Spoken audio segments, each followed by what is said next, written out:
ऐसी घटना घटी है, 6 लोगों की जान चली गई।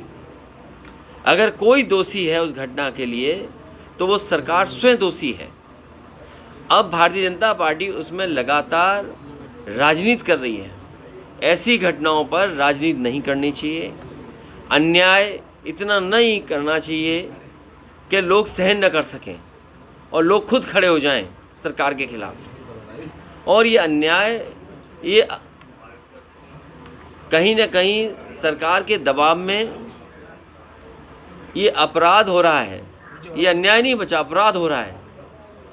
और सुनने में आ रहा है कि भारतीय जनता पार्टी के लगातार नेताओं की कोशिश है कि इससे राजनीतिक लाभ लिया जाए।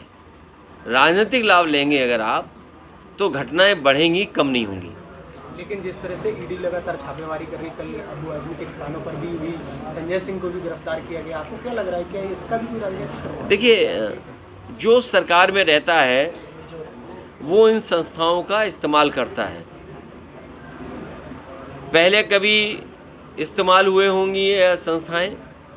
आज भारतीय जनता पार्टी की सरकार है, लेकिन भारतीय जनता पार्टी ने सब सीमाएं लांघ दी। वो केवल अपने वोट के लिए, दूसरे लोगों को अपमानित करने के लिए ईडी, सीबीआई, इनकम टैक्स का सहारा ले रहे हैं। हमारी तो मांग ये होगी कि भारतीय जनता पार्टी अगर ज़ीरो टॉलरेंस रखती है करप्शन के लिए तो अपने नेताओं के, अपने विधायक, अपने लोगों का आकलन करें कि किन किन की संपत्ति बढ़ गई है, और जिन जिन की संपत्ति लगे कि ज़्यादा बढ़ गई है तो उनके खिलाफ भी वही कार्रवाई होनी चाहिए जो विपक्ष के खिलाफ कार्रवाई कर रहे हैं।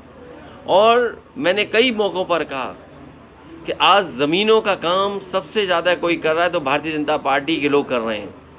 कई शहरों में बड़े बड़े भूमाफिया पैदा किए हैं और भूमाफियाओं का काम भारतीय जनता पार्टी स्वयं कर रही है। लखनऊ में, कानपुर में, आपके अयोध्या में, गोरखपुर में, वाराणसी में आप जानकारी कर लें, और सरकार जब भी जांच करेगी सबसे ज़्यादा ज़मीनों का और सबसे ज़्यादा खिलवाड़ कागज़ों से और भूमि माफिया के रूप में कोई उभर कर के आ रहे तो भारतीय जनता पार्टी स्वयं है। और अन्याय की सीमा आप देखिए, क्या कानपुर की घटना नहीं हुई? एक किसान की ज़मीन लिखवा ली, 6 करोड़ का चेक दे दिया, बाद में उस गरीब आदमी से चेक वापस लिया, चेक फाड़ दिया, उसे आत्महत्या करनी पड़ी। उसे कौन बचा रहा है?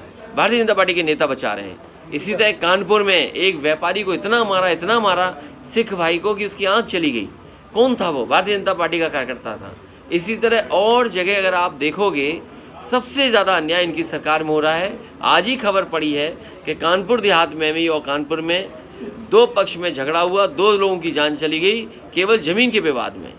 सरकार को ये देखना चाहिए कि जो जहाँ पर ज़मीन को लेकर के विवाद हो रहा है या विवाद से जान जा रही है, आखिरकार वो अधिकारियों को कितनी एप्लीकेशन दे चुके हैं। उद्योगपतियों को कैसे लाभ मिले, उद्योगपतियों को बैंकों का पैसा कैसे मिले, उद्योगपतियों को सब्सिडी का लाभ कैसे मिले, और ये 2-2 हज़ार रुपये जो जमा हुए हैं इसका लाभ उद्योगपतियों को कैसे मिले, उस दिशा में काम कर रही है। सुना है आज आखिरी तारीख है कि कल आखिरी तारीख थी। कहीं ऐसा ना हो कि बीजेपी फिर बढ़ा दे समय 1 हफ्ता, क्योंकि हो सकता है उनके जानने वालों के पैसे अभी 2000 पूरे जमा ना हुए हों। ये समाजवादी पार्टी बीजेपी को हराना चाहती है और समाजवादी पार्टी से कांग्रेस सहयोग ले और बीजेपी को हराए, उस दिशा में समाजवादी पार्टी काम कर रही है।